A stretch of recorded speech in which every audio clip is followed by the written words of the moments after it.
Over the past few weeks, Austin, Texas has lived in terror and disbelief as Mark Anthony Condit planted bombs throughout the capital city. We're going to begin tonight in Austin because the serial bomber has struck again.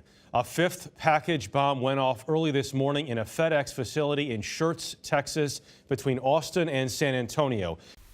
Condit was a 23-year-old white male serial bomber that took the life of Anthony Stephen House, Draylon Mason, and eventually his own.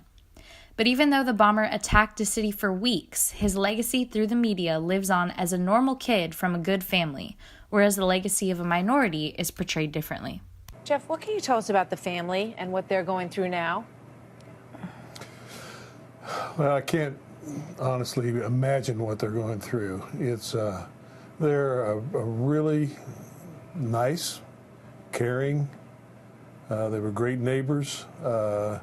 They were helpful to us, and they spent a lot of time with their kids with activities as they were growing up. UNT professor Michael Krennick says the media isn't the only perpetrator of jumping to conclusions. If the person had been identified as someone from, let's say, Middle Eastern descent, again, human nature being what it is, people are going to try to come up with an explanation and put two and two together before the facts are in, and that's certainly going to be in the minds of some people. But the thing we also have to understand is that when we're talking about terror, that's what we most typically hear about in the news. This, however, doesn't explain why media characterizes minority groups as less.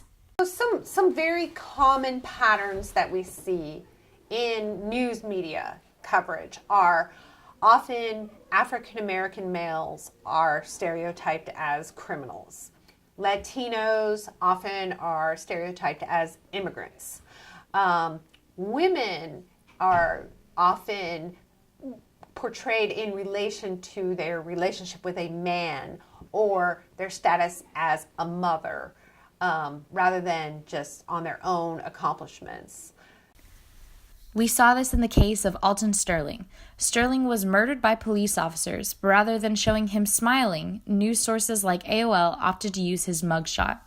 2 days after Sterling's death, the Baltimore Sun ran an article titled, "Is there a lesson in Alton Sterling's criminal past that could have prevented his death?" which read, "Alton Sterling was not an admirable man." Everbach says the only way to prevent this type of coverage in the future is through education and help.